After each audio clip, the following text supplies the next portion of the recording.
Para jemaah Bapak Ibu, ikhwan dan akhwat rahimani wa rahimakumullah.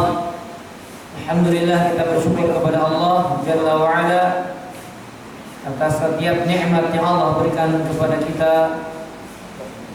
Di antara nikmat yang Allah berikan pada saat ini adalah dimudahkan dalam jalan kebaikan menuju majelis ilmu yang semoga dengannya Allah mudahkan jalan kita juga menuju surga Allah Subhanahu wa taala.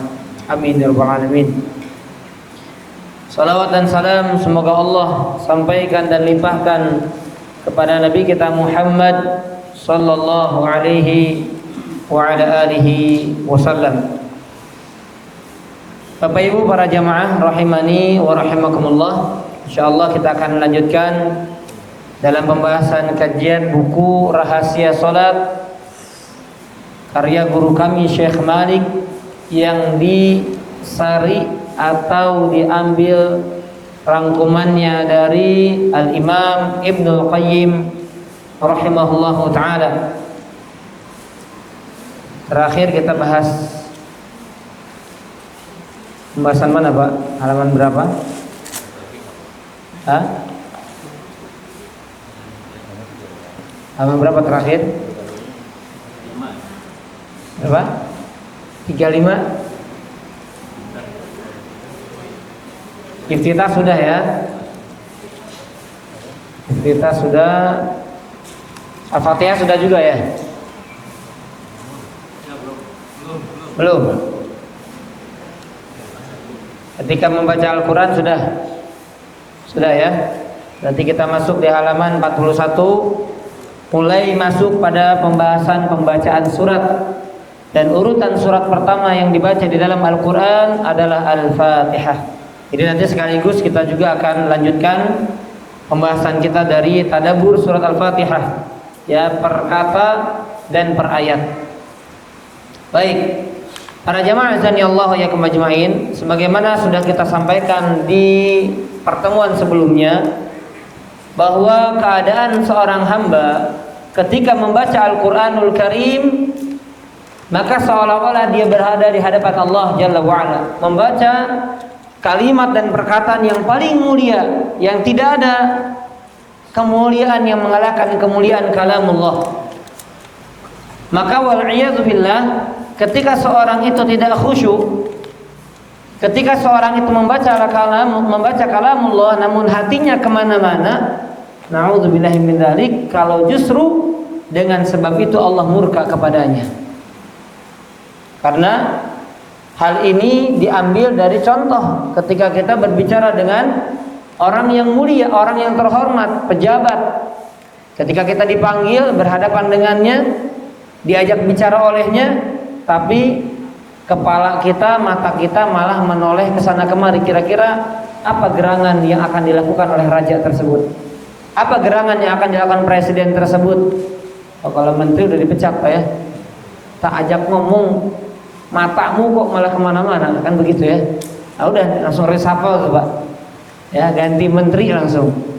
Gak usah nunggu korupsi tuh. Nah, maka bagaimana keadaannya dengan Allah?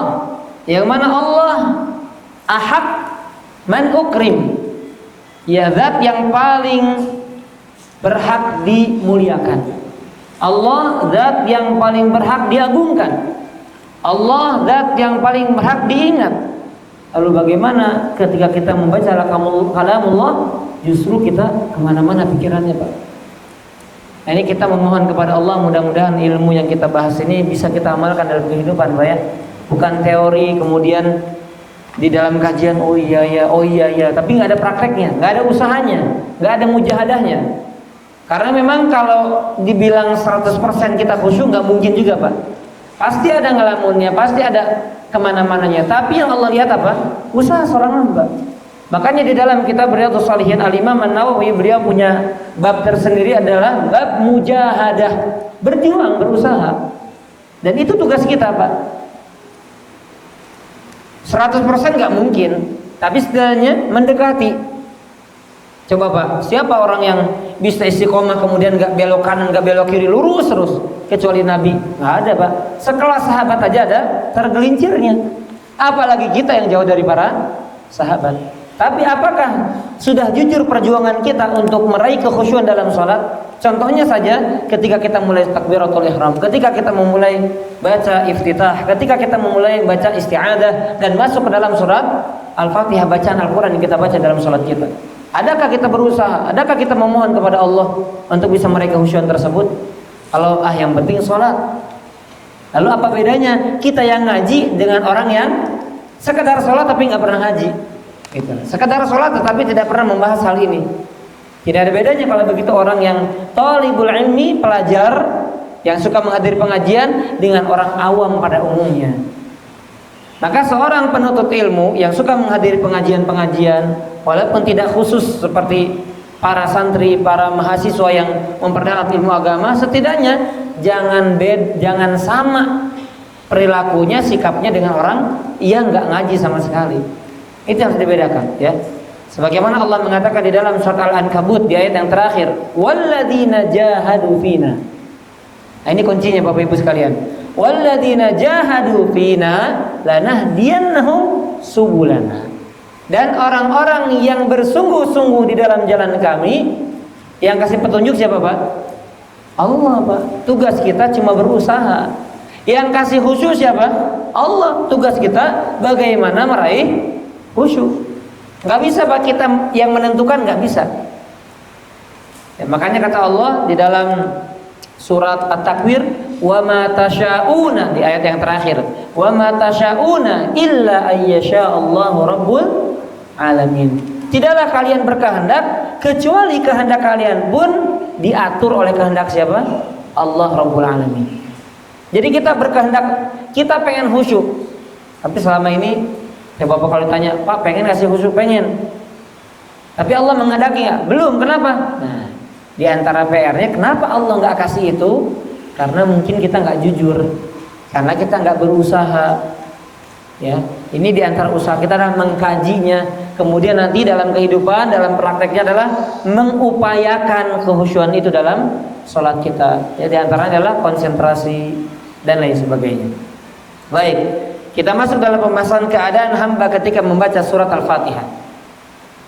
Para jamaah rahimani wa rahimakumullah taala, Al-Imam Ibnu Qayyim mengatakan di sini, seyogyanya atau seharusnya bagi seorang hamba yang melaksanakan salat untuk berhenti sejenak di setiap akhir ayat surat Al-Fatihah. Jadi khususnya Bapak Ibu, kalau Al-Fatihah upayakan dibaca per ayat. Walaupun ada orang yang mampu baca satu surat satu kali nafas, ya sampai waladhdallin amin gitu Pak ya, satu kali nafas. Upayakan kalau baca Al-Fatihah khusus ini Pak, upayakan baca per ayat berhenti. Dan bahkan lebih baik lagi ketika berhenti dikasih jarak Pak. Alhamdulillahi rabbil alamin, Ar-Rahmanir Rahim, Maliki Yaumiddin. Kasih jarak Pak. Kenapa? Karena di sana setiap ayat ada jawaban-jawaban Allah yang Allah jawab atas permintaan dan perkataan hambanya. Ini khusus Al-Fatihah. Makanya Al-Fatihah itu di antara nama lainnya apa? Ummul Quran. Induknya Al-Quran ada di Al-Fatihah. Jadi semua surat yang datang setelah Al-Fatihah secara urutan itu semuanya adalah mendetail, merinci, menjelaskan apa yang ada di dalam surat Al-Fatihah. Jadi kalau di inti Qur'annya kita bisa khusyuk, maka insya Allah yang lain mengikuti. Tapi kalau di Al-Fatihah sudah nggak khusyuk, apalagi di surat yang lainnya. Di Al-Fatihahnya udah nggak khusyuk Pak. Makanya bentuk Al-Fatihah itu bentuk munajat, atau bahasa gampangnya bentuk ngobrol antara hamba dengan Robnya, bentuk diskusi antara hamba dengan Robnya. Ya Allah, aku memuji Engkau. Kata Allah, Masya Allah, aku dipuji oleh hamba aku. Ya, ya Allah, aku mengagungkan Engkau. Kata Allah, aku diagungkan oleh hamba aku. Ya Allah, aku menyanjungmu. Aku dipuji, aku disanjung oleh hambaku. Jadi ketika kita menyampaikan kalimat-kalimat dalam Al-Fatihah, maka di sana ada jawaban-jawaban yang langsung Allah berikan kepada orang yang membaca Al-Fatihah tersebut. Baik. Jadi dianjurkan untuk membaca Al-Fatihah dengan memberikan jeda, memberikan jarak antara ayat kepada ayat yang lainnya. Makanya mohon maaf Bapak Ibu sekalian, dalam ilmu tajwid imamnya ada yang tahu Bapak Ibu siapa imam dalam ilmu tajwid? Al-Imam, ada yang tahu siapa? Ibnul Jazari. Maka beliau sendiri yang mengatakan tidak dianjurkan, bahkan makruh orang itu membaca Al-Quran dengan makom-makom tertentu. Nah sekarang kan ditanya, ini makomnya apa? Bayati apa? Beliau bilang sendiri, Pak, makruh. Kenapa? Karena diantara bentuk ketidakbaikannya, kalau saya katakan halusnya, nggak katakan saya buruknya. Apa itu, Pak? Orang fokus dengan apa? Irama. Beda sama murotal, Pak. Ketika pengen dinaikkan itu, Pak ya. Ketika pengen lagi turun. Kalau ini kan saat ini naik, pas gini turun, datar, naik lagi. Jadi orang apa? Fokusnya pada apa? Pada irama. Begitu, Pak. Beliau sendiri, ini bukan kata-kata saya ya. Jangan sampai menganggap Ustaz mengharamkan. Kata Imam Ibnul Jazari, hukumnya makruh dengan makomat-makomat tertentu. Ya saya nggak tahu, saya nggak belajar gimananya. Intinya apa? Baca Quran, perintah dari Allah dan Rasulnya apa? Warattilil Qur'ana tartila. Bacanya tartil, udah itu, Pak. Kemudian dilakukan atau tidak? Diiramakan atau tidak? Diiramakan. Sebagaimana Nabi SAW mengatakan, "Man lam yataghanna bil Qur'an falaysa minna."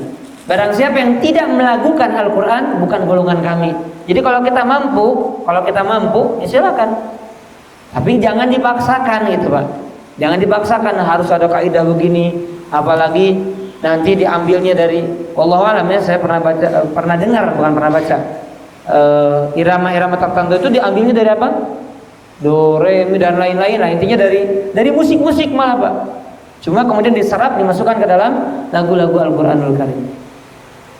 Jadi semampunya kita baca, semampunya. Dan memang Nabi SAW ketika baca Al-Quran itu per ayat, ya per ayat. Kecuali yang panjang, yang ada dalam Al-Baqarah misalnya, mungkin satu nafas, Pak. Karena ada ayat paling panjang dalam Al-Baqarah, satu halaman itu, Pak, 15 baris.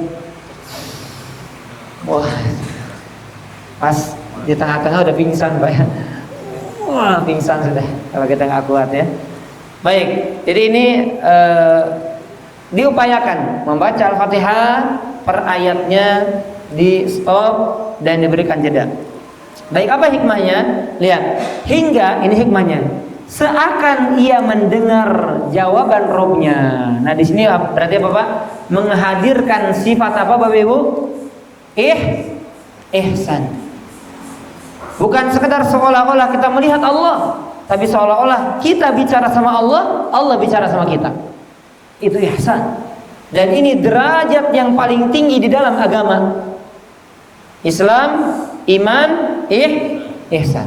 Ini derajat. Kalau kita bisa mencapai derajat ini luar biasa, Pak.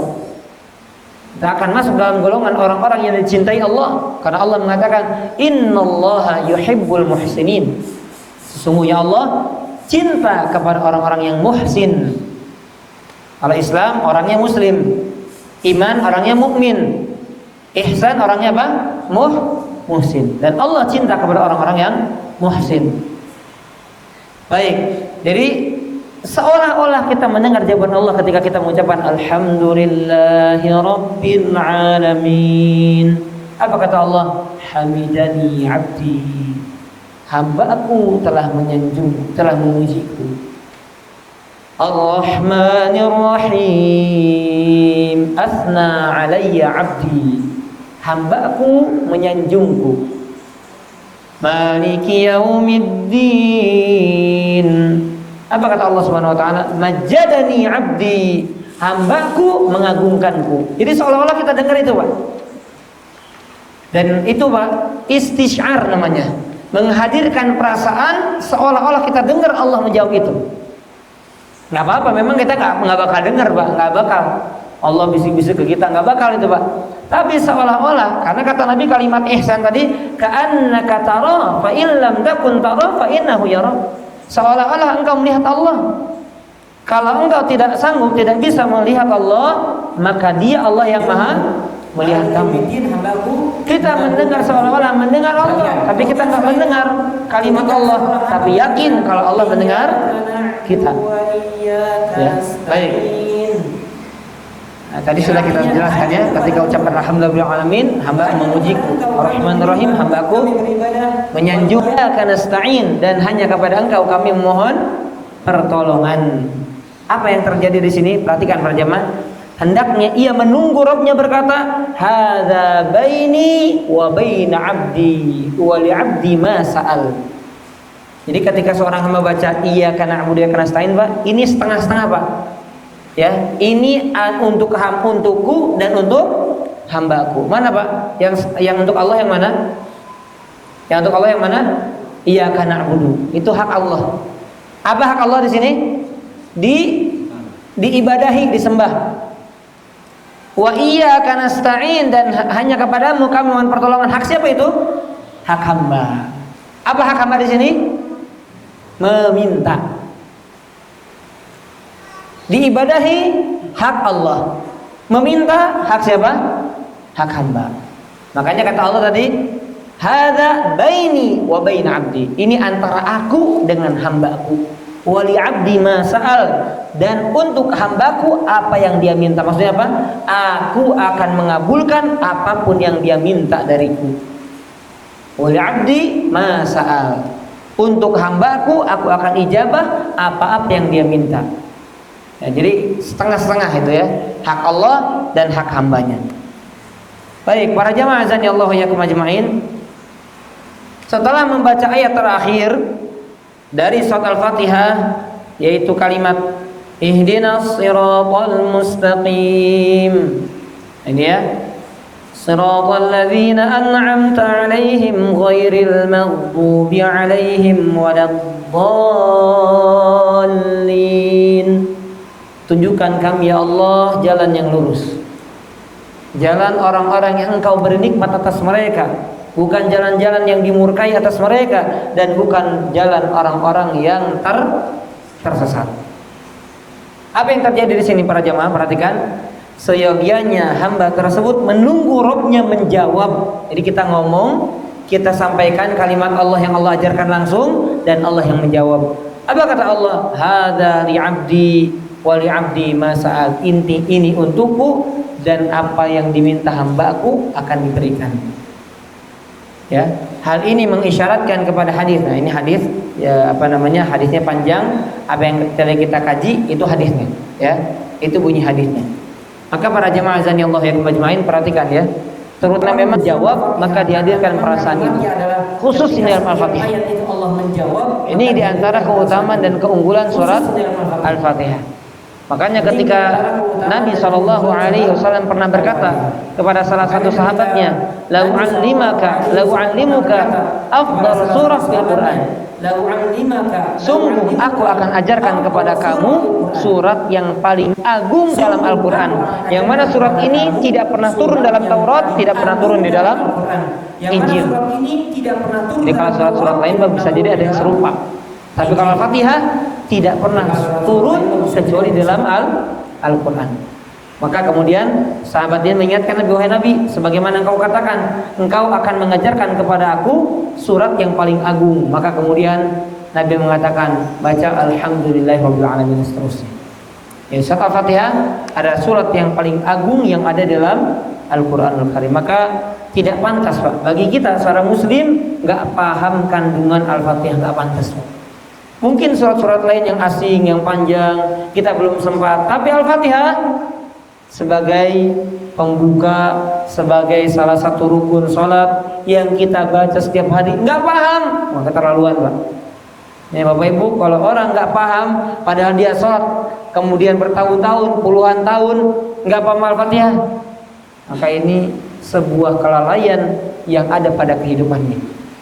Dan maka berusaha ya dipahami, kemudian diamalkan tata cara bacanya khususnya dalam sholat, direnungkan, ditadaburi, maka insya Allah akan mewariskan manfaat di dalam kehidupan kita. Baik, para jamaah rahimani wa rahimakumullah. Kemudian berikutnya, bagi orang yang merasakan kelezatan di halaman 43 ya Bapak Ibu. Bagi orang yang merasakan kelezatan salat, pastilah mengetahui bahwa tidak ada rukun salat lain yang layak menempati posisi rukun takbiratul ihram dan membaca surat Al-Fatihah selain kedua rukun tersebut. Jadi kekhususan dalam suatu takbiratul ihram punya posisi agung tersendiri dalam salat. Sebagaimana Al-Fatihah punya posisi teragung sendiri di dalam salat. Masing-masing memang ada posisinya. Masing-masing punya kedudukannya. Ruku punya kedudukan tersendiri, sujud punya kedudukan tersendiri. Tetapi dalam dua rukun ini rukun yang dahsyat, Pak. Takbiratul ihram sebagai pembukanya, Al-Fatihah sebagai pembuka bacaan Al-Qur'annya. Maka seseorang hendaknya dia pertama punya perhatian pertama kepada takbiratul ihram, yang kedua kepada apa? Al-Fatihahnya. Baik, sebagaimana tidak ada rukun salat lain yang layak untuk menempati rukun i'tidal, ruku dan sujud selain rukun-rukun tersebut. Setiap rukun salat memiliki rahasia. Nah ini Pak, ini harus digaris bawahi Bapak Ibu. Setiap rukun salat memiliki rahasia serta pengaruh tersendiri. Makanya buku ini dinamakan apa? Asrarus Shalah. Rahasia-rahasia yang ada di dalam sholat. Rahasia takbiratul ihram apa? Ya, orang mengagungkan sejak awal. Rahasia iftitah apa?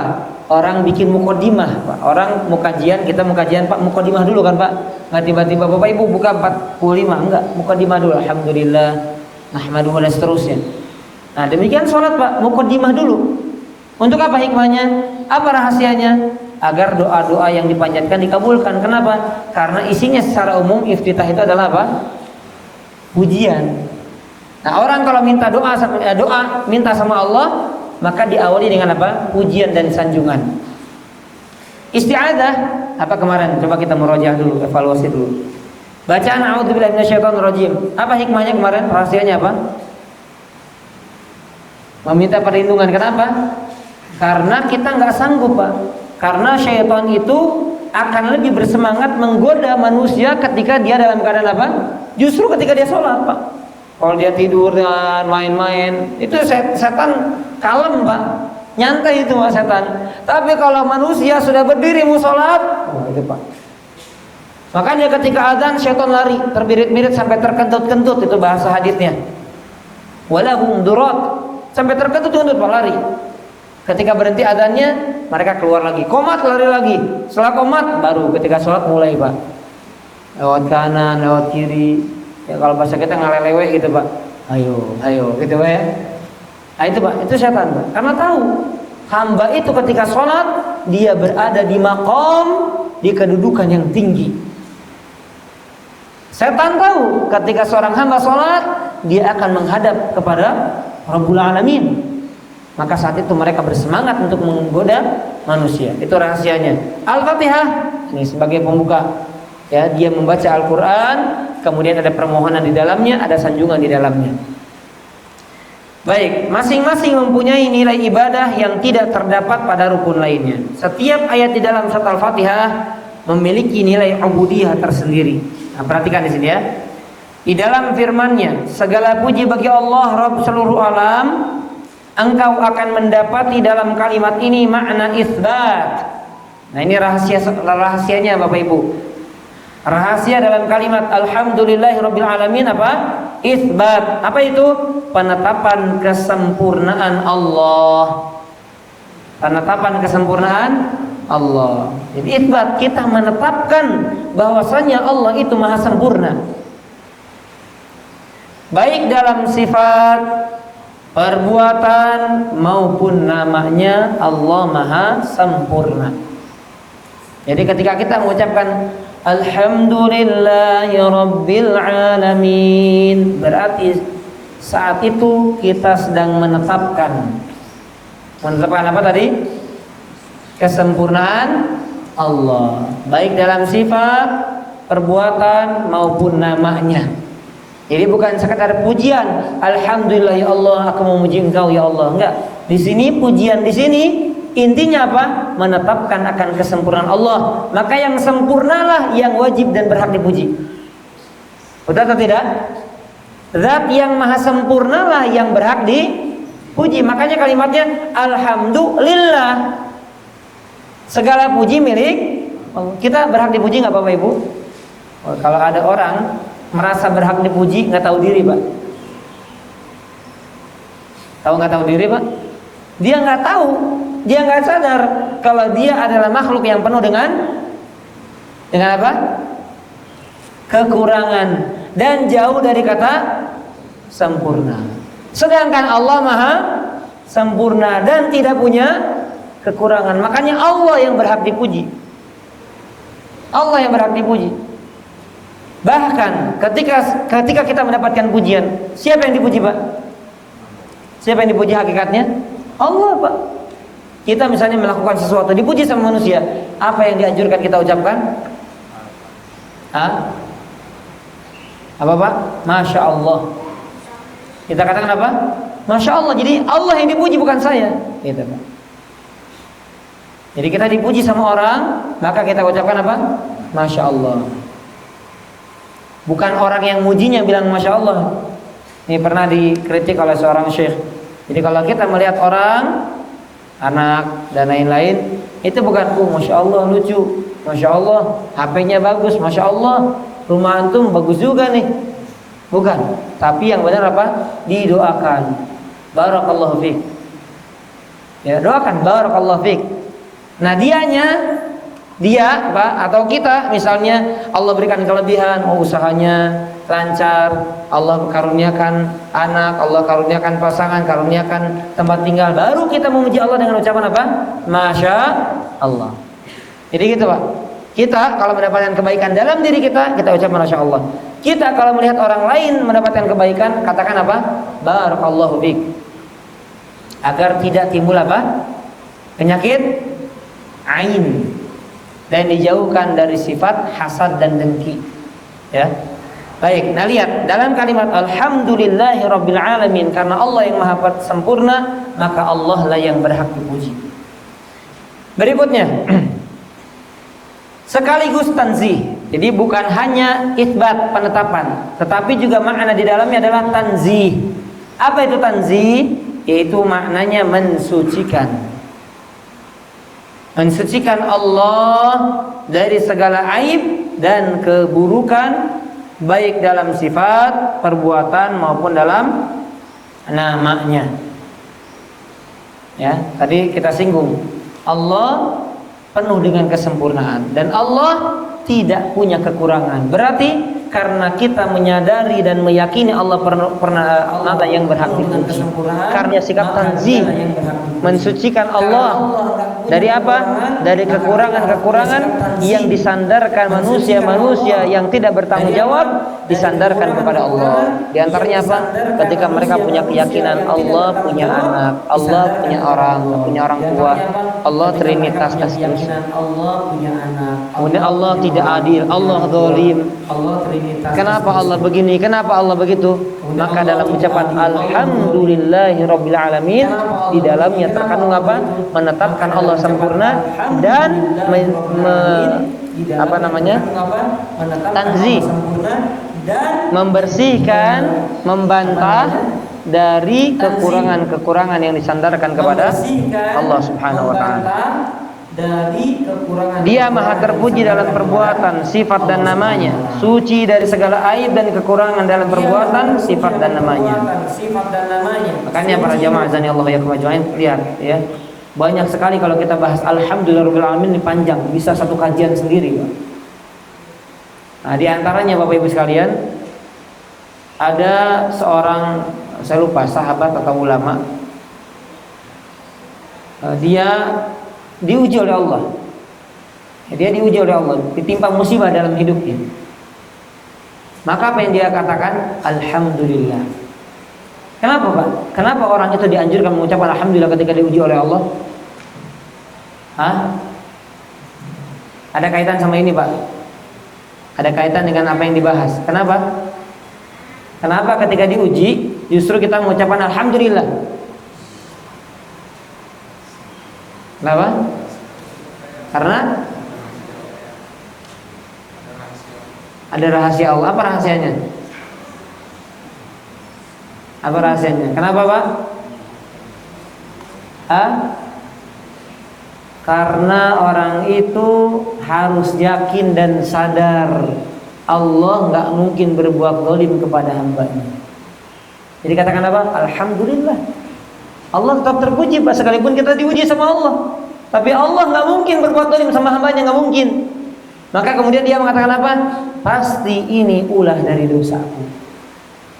Jadi kita tidak bermusibah, pasti ini ulah daripada dosaku.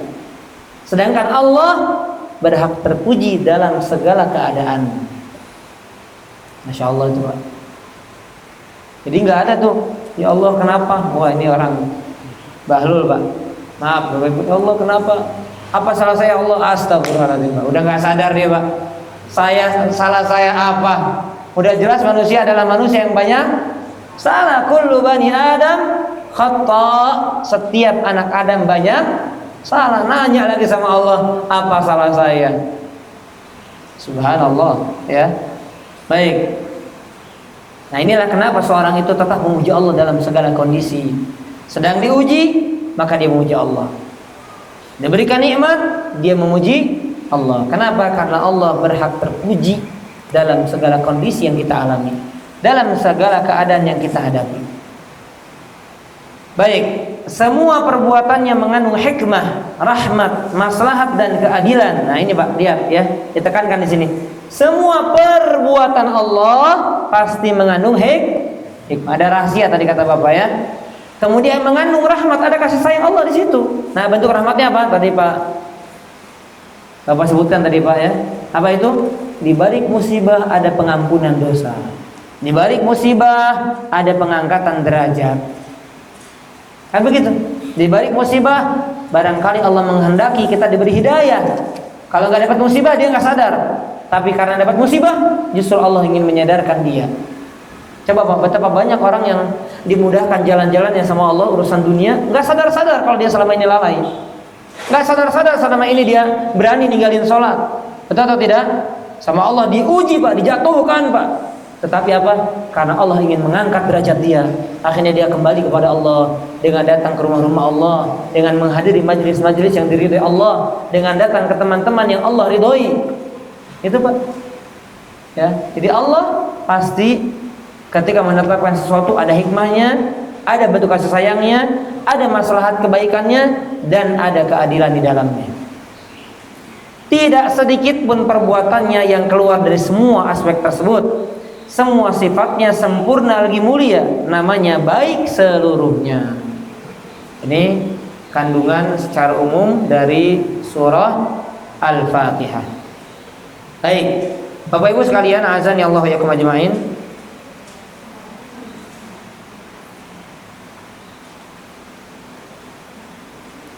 Kita masuk di halaman ke-45.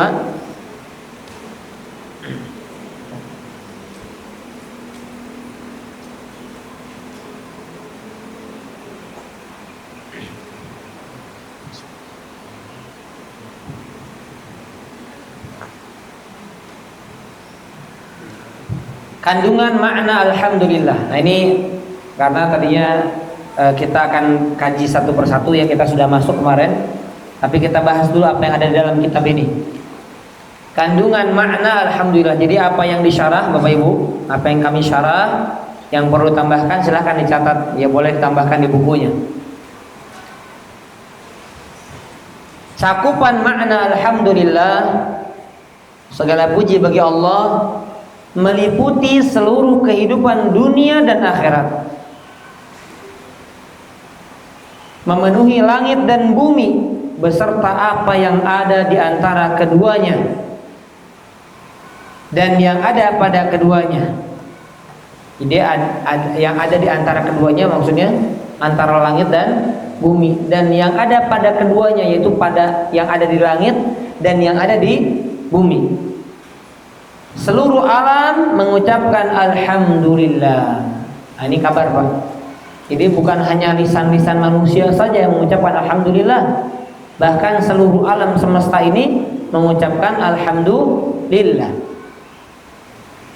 Penciptaan dan perintah Allah Subhanahu wa ta'ala itu bersumber dari alhamdulillah, tegak dengan alhamdulillah, serta kontinu eksis dengan alhamdulillah. Demikian pula ketiadaan penciptaan dan perintah itu pun dengan alhamdulillah. Jadi Pak, adanya makhluk karena adanya alhamdulillah, tidak adanya makhluk karena alhamdulillah, terjadinya sesuatu karena alhamdulillah, tidak terjadinya sesuatu karena alhamdulillah. Maksudnya apa di sini Pak? Berarti segala sesuatu kembali kepada aturan Allah, dan aturan Allah pasti maha terpuji. Ketika Allah menciptakan, maka perbuatannya terpuji. Ketika Allah tidak menciptakan, maka perbuatannya terpuji.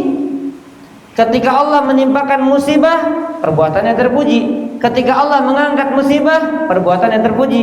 Ketika Allah menahan seseorang dan memberikan solusi dari musibahnya, maka perbuatan terpuji. Ketika Allah membiarkan seorang hamba terus dalam musibah, perbuatannya tetap terpuji. Itu Pak, harus yakin Pak. Ketika kita mengucapkan alhamdulillah, maka segala sesuatu ini terjadi karena kembali kepada kalimat apa? Alhamdulillah. Allah maha sempurna dalam segala ketetapan dan ketentuannya. Jadi alhamdulillah itu adalah sebab terciptanya segala yang ada, dan alhamdulillah itu merupakan puncak tujuan setiap makhluk yang ada.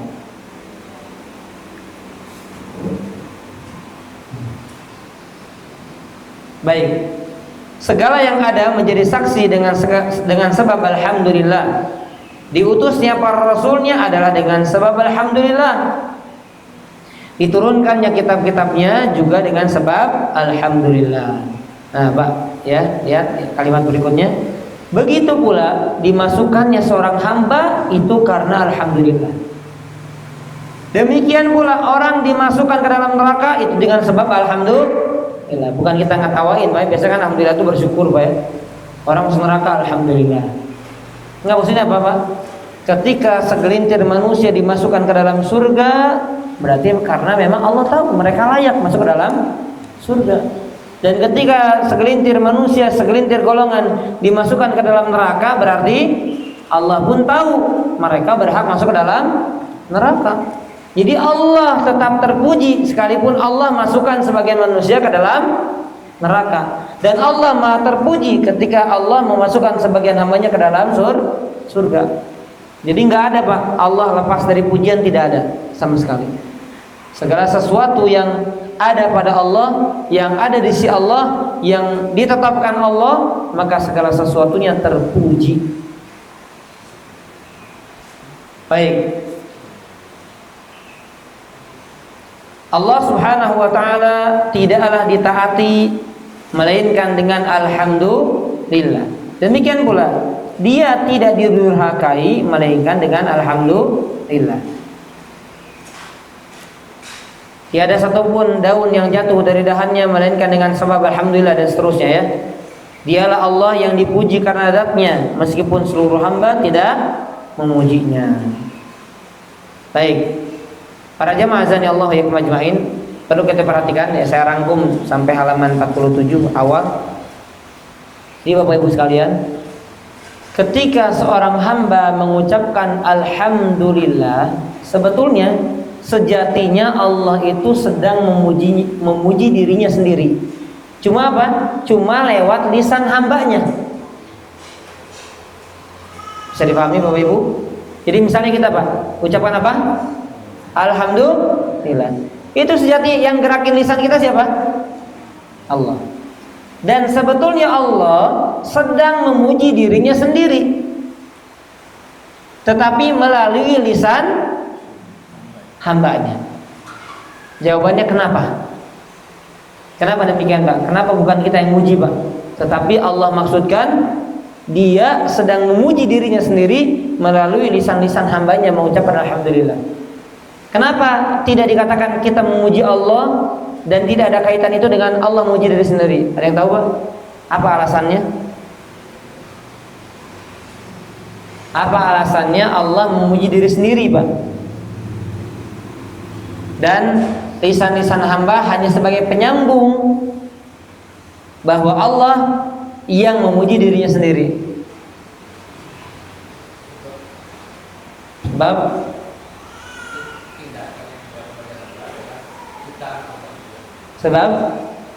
tindakan kita makhluk itu adalah tindakan. Betul. Untuk jawaban itu betul, cuma kaitannya masih kurang tepat. Betul, seperti kita memuji, seperti kita berbicara, seperti kita apapun yang kita kerjakan itu makhluk Allah juga. Karena Allah mengatakan wallahu khalaqakum wa ma ta'malun. Dan Allah menciptakan kalian dan apa yang kalian perbuat.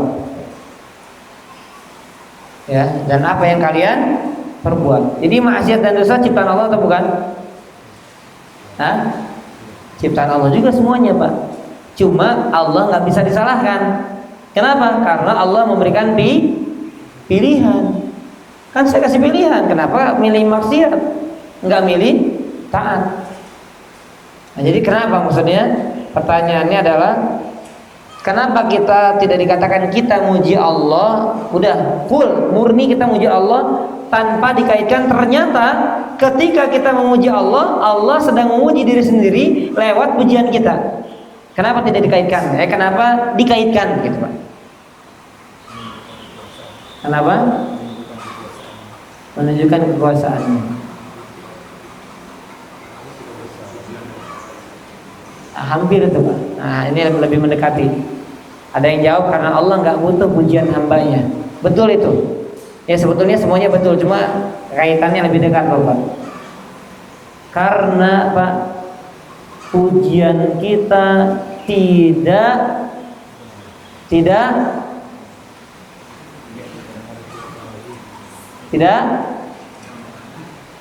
lebih pantas dari pujian Allah sendiri terhadap dirinya. Itu jawabannya. Jadi kita coba Pak, ketika kita muji Allah, yakin Pak itu udah 100% benar pujian kita sama Allah? Ya Pak. Makanya Rasul sendiri mengatakan apa? Al-athnaita ala nafsik.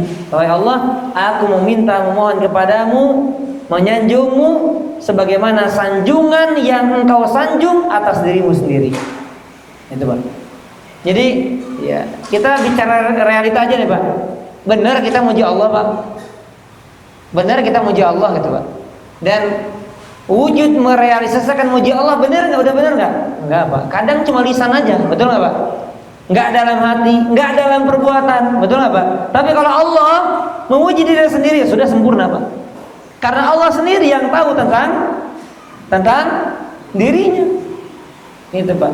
Makanya ketika hamba itu memuji dan dikaitkan bahwasanya Allah sedang memuji dirinya sendiri melalui lisan-lisan hambanya, karena Allah yang paling berhak dan Allah yang paling sempurna memuji dirinya sendiri. Ini hak Allah Bapak Ibu ya. Gak boleh kita Allah muji diri sendiri berarti kita juga boleh ngikutin Allah gitu ya. Gak boleh ya kita merasa baik, merasa terpuji, gak boleh. Baik. Nah ini yang ada dalam kalimat alhamdulillah. Berikutnya para jemaah, beberapa aspek ubudiyah hamdalah. Maksudnya apa? Penghambaan diri dalam ucapan alhamdulillah. Apa saja?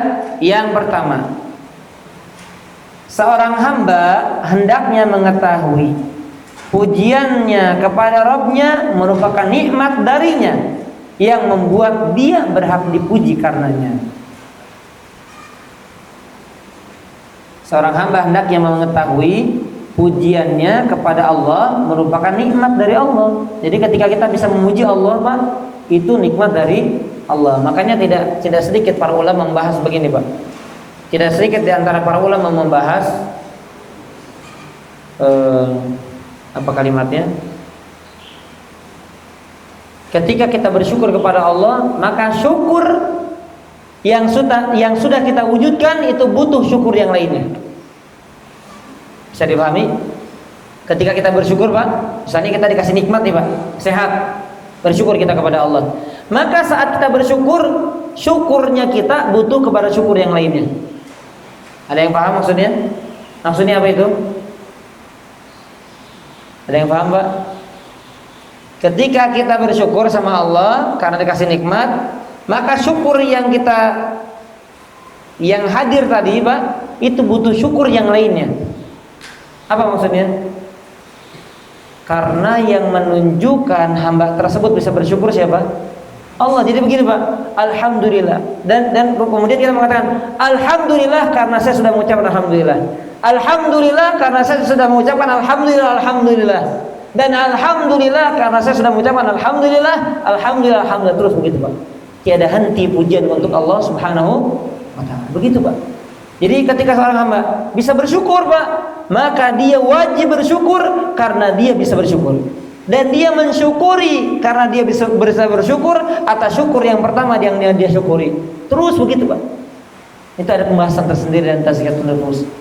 Jadi Masya Allah, Pak, itulah hamba-hamba pilihan Allah yang bisa begitu. Siapa mereka? Orang-orang yang paling khusus, ya para nabi, para rasul yang bisa itu, Pak. Dan kita bisa mengikuti mereka. Setidaknya kita ikuti jalan mereka, walaupun kita tidak bisa sesempurna mereka, karena mereka memang adalah orang-orang khusus yang maksum, yang dijaga dari dosa dan kesalahan. Baik. Kemudian jika ia memuji Allah atas nikmat itu, maka pujiannya itu menuntut pujian lainnya. Nah ini Pak, nih. Perhatikan, Pak, ya. Dipahami, Bapak Ibu. Ketika ada seorang hamba memuji Allah atas nikmat, maka pujiannya itu menuntut pujian lainnya. Karena ia telah diberi taufik untuk memuji Allah. Demikian seterusnya. Makanya ada sebuah kalimat, Masya Allah, saya ingat betul, ya, ucapan alhamdulillah ini, Pak. Lau ya'lamu ahadun ma fi syukrillah walhamdulillah ma fatira lisanuhu ala alhamdulillah. Seandainya ada seorang yang tahu, atau seandainya kita tahu apa ganjaran, apa kebaikan, apa keberkahan dari bersyukur kepada Allah dan mengucapkan alhamdulillah, maka lisan kita tidak akan pernah bosan terus menyanjung Allah dengan kalimat alhamdulillah. Paham, Pak, ya? Itu, Pak. Makanya, Pak, hamba-hamba Allah di antara tanda dan ciri khusus dari mereka adalah apa? Alladzina yadhkurunallaha qiyaman wa qu'udan wa 'ala junubihim. Mereka orang yang pandai berzikir kepada Allah, mengingat Allah baik dalam keadaan berdiri, duduk ataupun berbaring. Dan juga Allah mengatakan wadhkurullaha dzikran katsira, dan ingatlah Allah, berzikirlah kepada Allah dengan zikir yang banyak. Ini, Pak, ucapan alhamdulillah butuh kepada ucapan alhamdulillah yang lain. Kenapa? Karena kita sudah diberi taufik oleh Allah untuk mengucapkan alhamdulillah yang pertama. Maka wajib kita syukuri itu, dan seterusnya. Seandainya seorang hamba menghabiskan seluruh napasnya untuk memuji Allah, nah ini kalimatnya, ya, atas berbagai nikmatnya, niscaya pujian yang selayaknya diberikan kepadanya lebih banyak lagi daripada pujian yang dihasilkan oleh hembusan nafasnya. Jadi, Pak, kalau seluruh hidupnya dia diam, Pak, dan ucapkan alhamdulillah, maka itu belum cukup, Pak.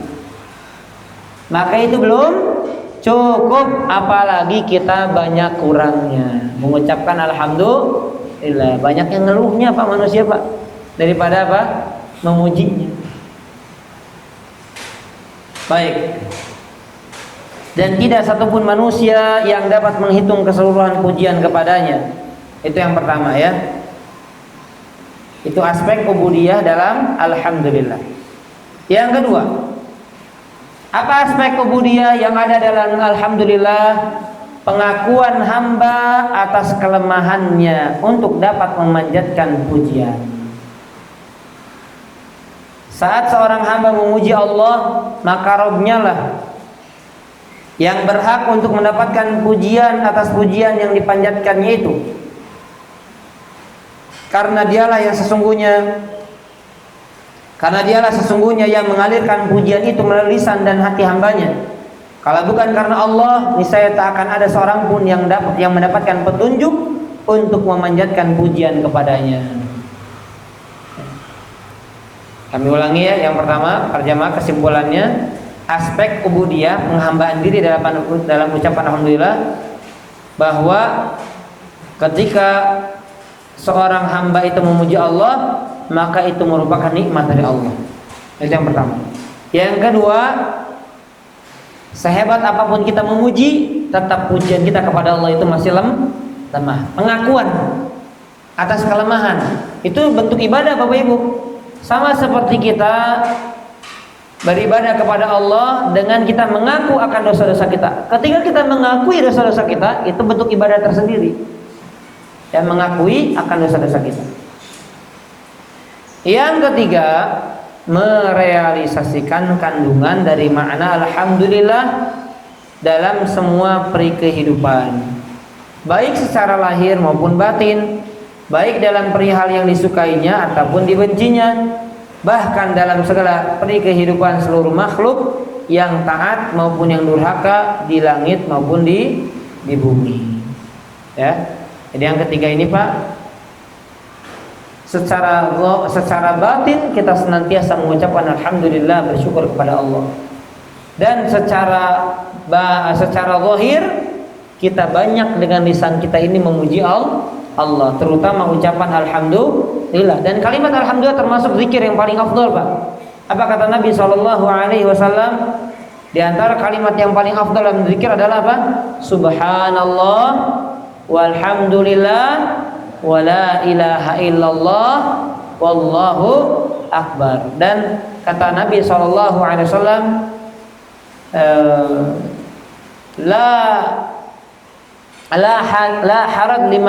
la haraj liman sya'a an yabda bi ayyiha sya'a. Tidak ada dosa, tidak masalah kalau orang itu mulai dari ucapan yang mana saja. Kan tadi kan subhanallah, alhamdulillah, la ilaha illallah, Allahu akbar. Kita boleh subhanallah, Allahu akbar, la ilaha illallah, alhamdulillah misalnya. Dibalik-balik boleh, Pak. Walaupun umumnya kita gampangnya begitu ya.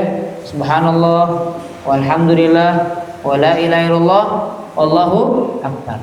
Tapi boleh kita balik-balik. Dan berarti dari 4 ini, Pak, di dalamnya ada kalimat alhamdulillah. Maka di antara bentuk zikir yang terbaik adalah kita memuji dan menyanjung Allah Subhanahu wa ta'ala. Baik. Jadi salat Fatihah ini punya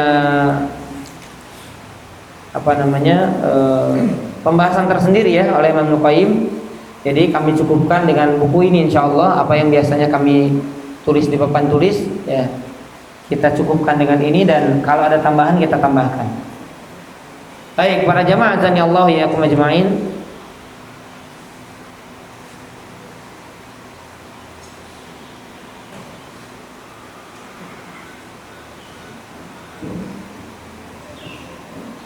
Yang berikutnya masih di ayat yang pertama, atau masih dalam ayat yang sama, yaitu aspek ubudiyah dalam firman-Nya Rabbil Alamin. Ini penting Bapak Ibu. Ya, di dalamnya terkandung tauhid Bapak Ibu. Jadi kalau kita tanya dalil dari pembagian tauhid menjadi 3 Bapak Ibu, apa saja? Tauhid rububiyah, uluhiyah, asma dan sifat. Dalilnya cukup, Pak. Apa dalilnya? Al-Fatihah aja, Pak. Apa dalil dari 3 itu, Pak? Al-Fatihah. Di dalamnya terkandung tauhid rububiyah, uluhiyah dan asma wa sifat. Baik. Aspek ubudiyah dalam firman Allah Rabbul Alamin. Rabbil Alamin.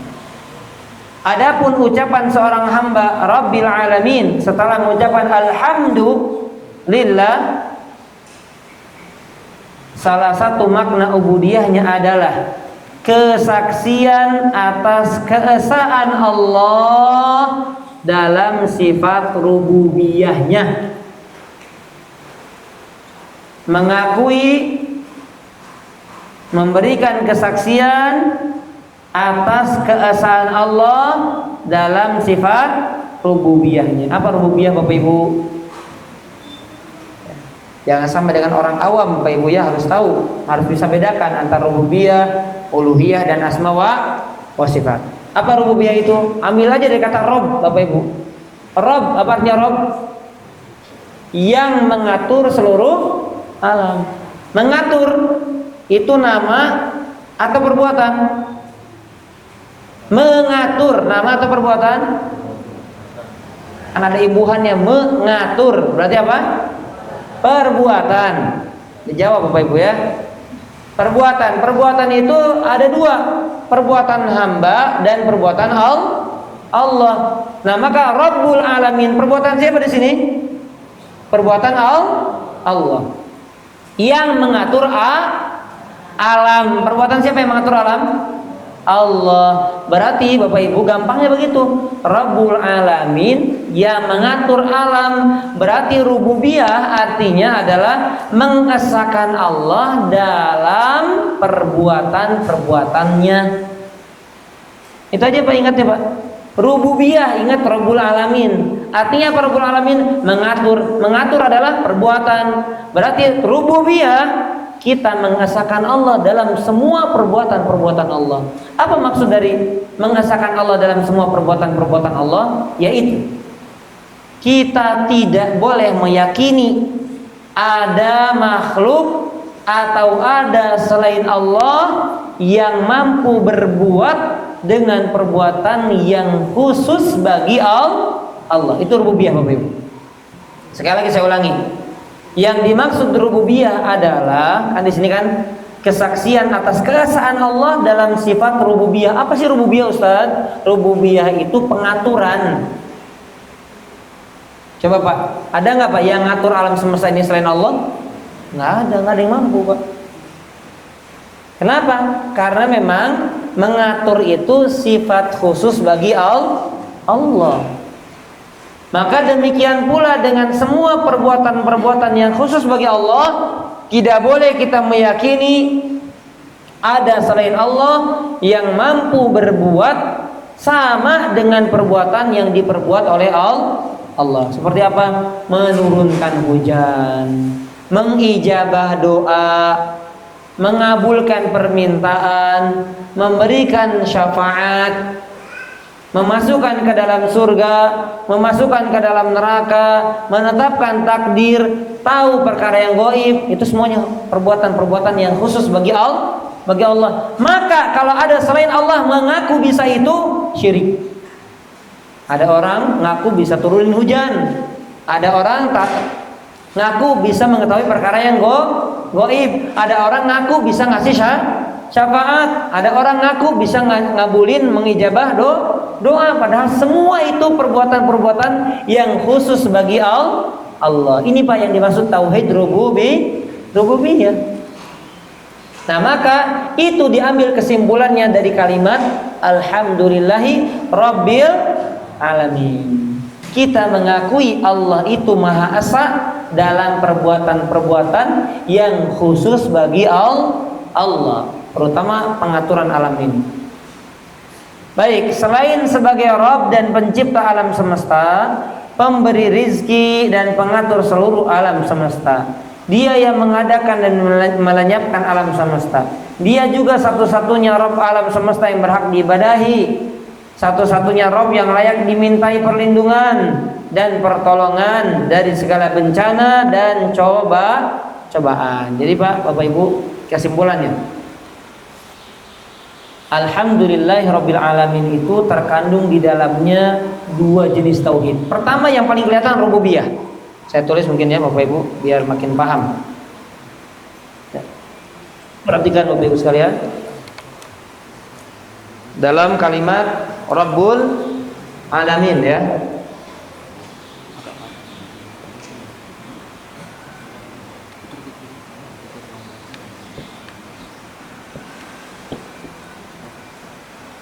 dalam kalimat Rabbul Alamin ini Pak, Bapak Ibu, kan artinya apa?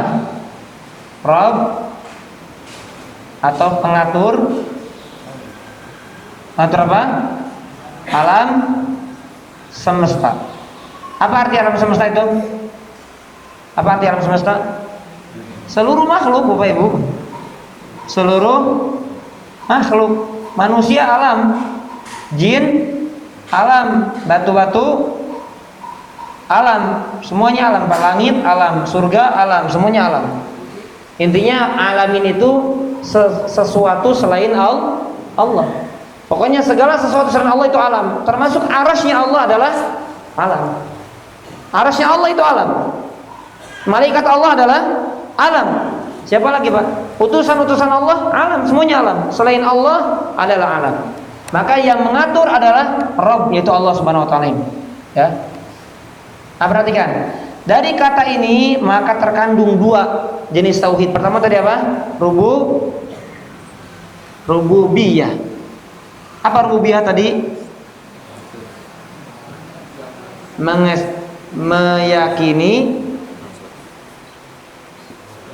Meyakini Allah, gampangnya begini ya, asa dalam apa? Perbuatannya. Ini kan umum. Kalau pengaturan kan cuma ngatur kan satu. Kalau perbuatan kan umum. Mengatur, menciptakan, mematikan, membangkitkan, mengadakan surga dan lain sebagainya. Perbuatan, lihat saya besarkan. Nah, biar kembali kepada Allah. Meyakini Allah esa dalam perbuatannya. Saya tambahkan di sini ya, yang khusus bagi Allah.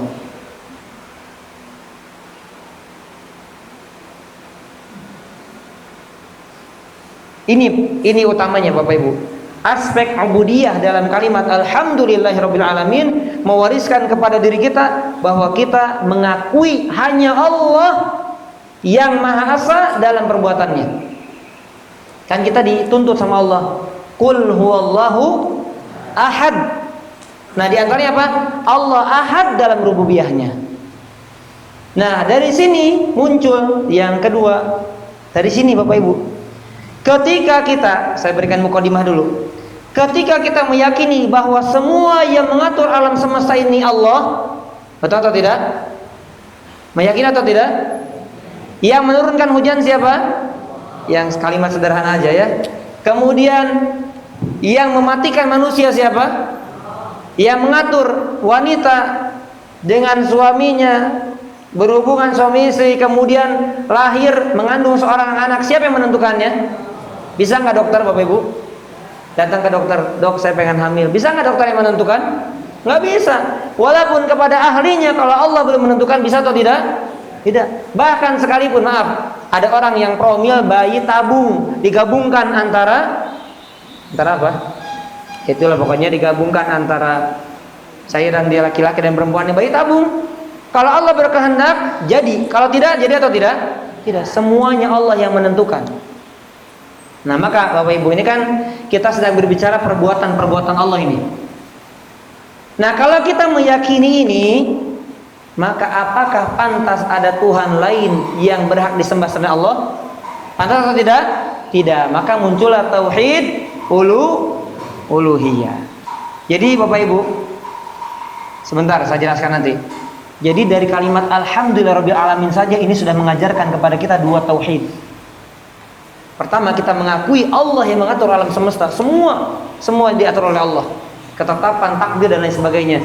Karena kita meyakini hanya Allah yang mampu mengatur, maka siapa lagi yang berhak disembah kecuali Allah. Itulah yang dimaksud uluhiyah. Apa uluhiyah? Meyakini, gampangnya Bapak Ibu, meyakini hanya Allah yang berhak di apa? Diibadahi. Kenapa? Karena nggak ada Tuhan lain yang berhak diibadahi selain Allah. Itu kalimat la ilaha illallah. Karena tidak ada Rabb lain, Tuhan lain yang sehebat Allah. Makanya kata Allah di dalam sebuah ayat, "Lau kana fihi ma alihatun illallah la fasadata." Seandainya di antara langit dan bumi ini ada Tuhan selain Allah, hancur Bapak Ibu. Yang satu Allah bilang, "Hari ini hujan aja." Enggak dah, cocoknya panas aja deh. Coba Bapak Ibu. Presiden aja ada dua Bapak Ibu. Ya, atau menteri aja. Menteri aja kadang bertengkar, satu ngomong gini, satu begini. Cuma nggak di apa namanya? Nggak diributkan, nggak diekspos. Tapi yang satu ngomong A, yang satu ngomong B. Tapi kadang A terus, kenapa? Karena lagi ikut ini. Coba kalau didepak, wah jadi sakit hati jadinya kan. Akhirnya ngomongnya apa? Kontra. Apalagi kalau urusan alam Bapak Ibu. Makanya alam itu yang mengatur hanya siapa? Hanya Allah, hanya satu.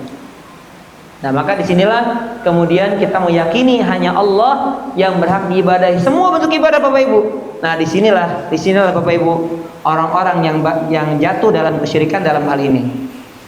Ya, kalau di sini orang kafir, Bapak Ibu, orang kafir mengakui, orang kafir, orang musyrik mengakui Allah yang menciptakan, Allah yang menghidupkan, Allah yang mematikan, Allah yang memberikan rezeki, Allah yang menurunkan hujan, semuanya mengakui. Bahkan orang-orang musyrik jahiliyah mengakui itu. Tapi mereka salah dalam hal apa? Uluhiyah. Mereka mengakui Allah satu-satunya memberikan rizki, menciptakan langit dan bumi, tapi mereka berbuat syirik dalam ibadah. Padahal satu-satunya yang berhak diibadahi hanya Allah. Di situ Pak. Di situ orang-orang jatuh kepada kesyirikan. Jadi Bapak Ibu, saya tidak menuntut Bapak Ibu tahu definisi rububiyah, tahu definisi uluhiyah, enggak dituntut. Yang penting prakteknya. Yang penting apa? Prakteknya. Kita punya keyakinan yang mengatur alam semesta ini hanya Allah. Enggak ada orang yang bisa turunkan hujan tanpa Allah. Makanya dukun-dukun, ada Mbak apalah, Mbak inilah, Mbak Roro lah, Mbak Riri, Mbak Ruru, Mbak Rara, ada apa? Bilang turunkan hujan. Wah, bodoh ini, kebodohan. Dan bahkan bisa jadi yang lebih bodoh yang percaya Pak. Wah itu. Yang lebih bodoh yang undang yang percaya, itu lebih bodoh lagi. Udah tahu gitu ya. Nggak mungkin kok diundang. Ya. Kok bisa gitu. Padahal kita pakai akal pun, pakai logika pun nggak masuk itu. Apalagi kalau kita hujam dengan apa? Dengan ayat-ayat Allah Subhanahu wa taala. Nah, itu sudah syirik rububiyah itu. Itu udah syirik apa? Dari rububiyahnya sudah syirik. Kemudian apa? Dalam hal memintanya juga. Meminta hujan kepada siapa?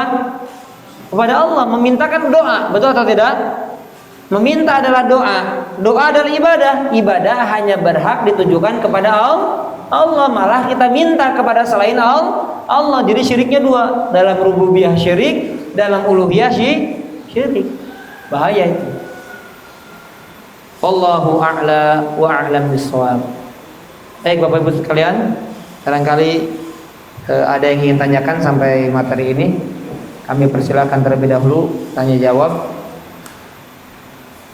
Nanti mungkin kita tutup satu tema lagi, Ar-Rahmanur Rahim ya. Satu lagi. Silakan, ada yang bertanya? Silakan Pak. Waalaikumsalam warahmatullahi wabarakatuh. Al-Fatihah itu kan sangat urgen untuk sholat ibadah selama sholat.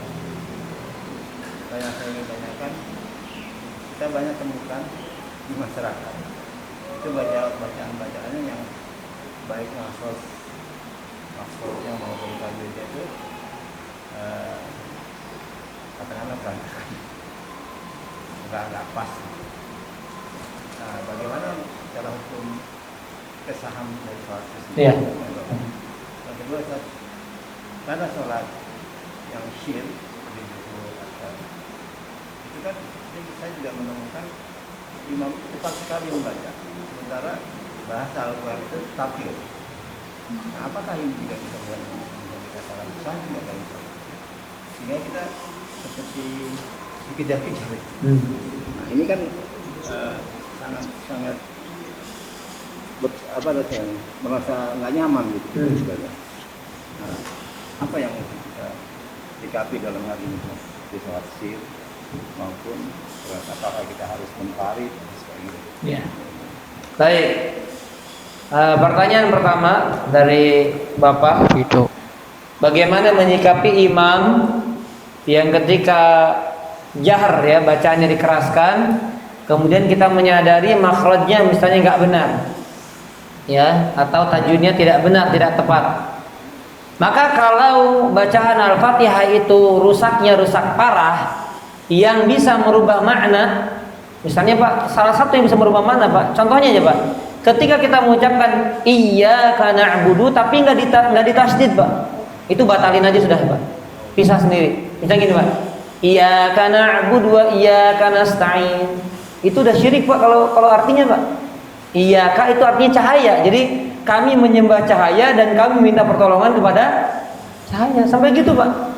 Beda dengan iyyaka, hanya kepada engkau. Tapi kalau iyyaka, berarti kan iyyaka na'budu, cahaya kami ibadahi. Iyyaka nasta'in, cahaya kami minta pertolongan. Berubah nggak Pak maknanya? Berubah. Maka apa sikap makmum? Keluar Pak. Keluar, memisahkan diri karena nggak sah sholatnya.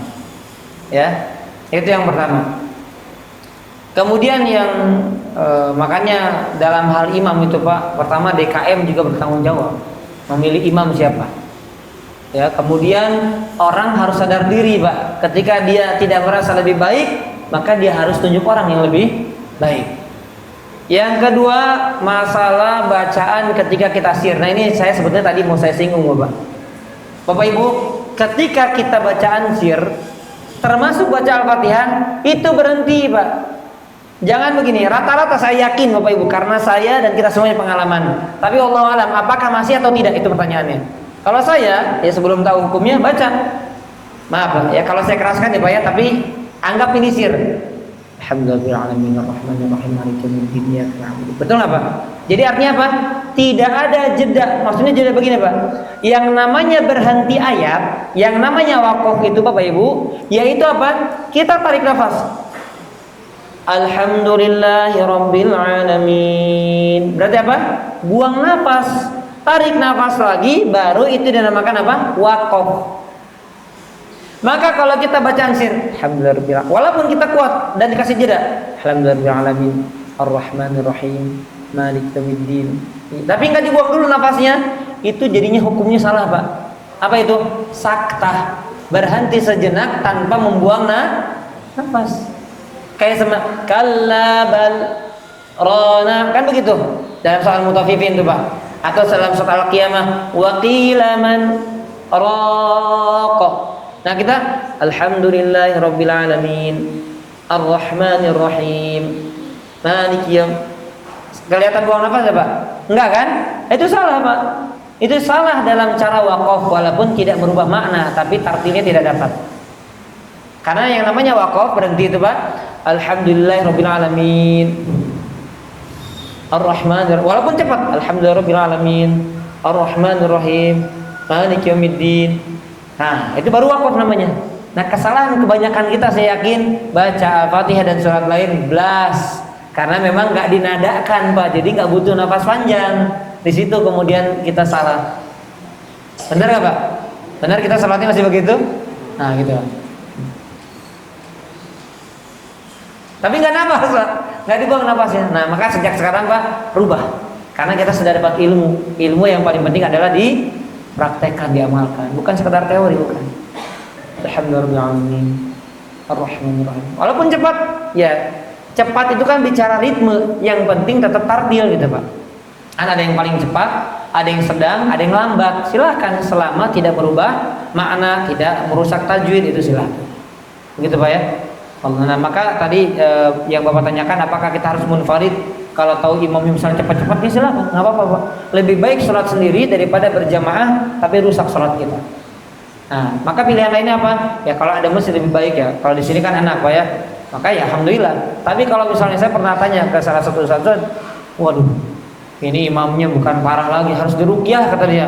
Imamnya diruqyah katanya. Saya udah nasihatin, baru kemarin beberapa hari lalu nih saksinya nih. Ustaz, jadi saya sholat sepi pas musolanya. Ustaz sholat di sini sendiri? Iya, anak sendiri. Kenapa? Anak pernah sholat di sana tuh, masjid gede itu. Wah, parah, kacau bacaannya, kacau sekali. Terus saya nasihatin kata dia, saya datang, Pak Imam, tolong begini. 2 kali. nggak digubris, hanya mendingan saya sholat sendiri. Kenapa? Imamnya harus diruqyah katanya. Udah nggak bisa dinasihatin, nggak bisa, harus dibacain Quran Pak. Diruqyah kan diganti maksud imamnya. Begitu Pak ya. Jadi kadang ya kalau kita ya, orang yang ngaji kan harus mau dikoreksi. Tapi realitanya kebanyakan Pak, saya di beberapa tempat juga orang dikasih tahu kadang nggak mau gitu dan merasa benar. Itulah Pak, orang kalau sudah merasa benar sulit kita kasih tahu. Allah a'lam. Baik, ada lagi yang ditanyakan? Dari ibu-ibu ada pertanyaan? Tidak ada? Dari ikhwan? Ya silakan Pak. Berarti ini nggak perlu ya tambahannya, insyaallah nanti di pertemuan berikutnya. Silakan Pak. Ya. Dalam sholat kita lupa baca ta'awudz. Kemarin sudah kita bahas pekan lalu, isti'adzah itu ulama khilaf. Ada yang mengatakan wajib, ada yang mengatakan tidak wajib. Maka wallahu a'lam bishawab, yang kuat tidak wajib. Ya. Yang kuat tidak wajib. Maka ketika seorang tidak membaca isti'adzah sebelum membaca Al-Fatihah, setelah baca iftitah, maka sholatnya sah. Wallahu a'lam bishawab. Baik, ada lagi yang tanyakan? Khusyuk itu sendiri apa sih yang harus dipenuhi? Apakah harus tampil atau kegiatan? Khusyuk itu Pak, khusyuk itu dia kalimat sederhananya begini. Apa yang dia baca selaras dengan apa yang dia gambarkan dalam hatinya, sesuai. Ya misalnya baca alhamdulillahirabbil alamin, berarti dia memahami tadi Pak. Makanya kita bahas ini biar kita paham secara mendalam aspek ubudiyah di dalamnya, meyakini tentang Allah Rabbul Alamin itu Pak. Makanya orang semakin dalam ilmunya, semakin mungkin dia khusyuk. Tetapi orang semakin cetek ilmunya, apalagi ada ilmunya, nggak mungkin. Ustaz saya khusyuk banget, bohong Pak. Bohong. Itu namanya konsentrasi, bukan khusyuk. Orang yang konsentrasi belum tentu khusyuk. Tapi kalau orang khusyuk berarti bisa konsentrasi. Beda Pak, kalimat khusyuk dalam bahasa Arab dengan konsentrasi dalam urusan bahasa Indonesia beda. Ya kayak kita begini Pak. Tapi pikiran kemana-mana, bisa nggak Pak? Dia konsen tapi hatinya kemana-mana, itu bukan khusyuk. Makanya khusyuk, apa yang dia ucapkan dengan lisannya sesuai dengan apa yang di qalbunya. Maka khusyuk itu letak utamanya di mana? Di qalbu. Maka ketika qalbu khusyuk akan mewariskan gerakan yang tenang, kalem, santai, bacaan yang tartil dan lain sebagainya. Itu khusyuk.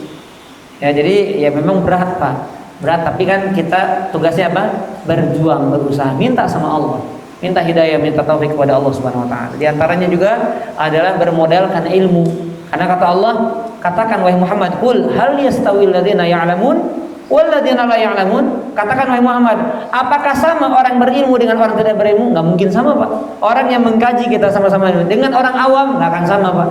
Pertama, Allah lebihkan kita dengan izin Allah, ditambah ilmu. Nah itu sudah bentuk perjuangannya. Maka nggak sama di hadapan Allah dengan orang yang nggak mengkaji ilmunya.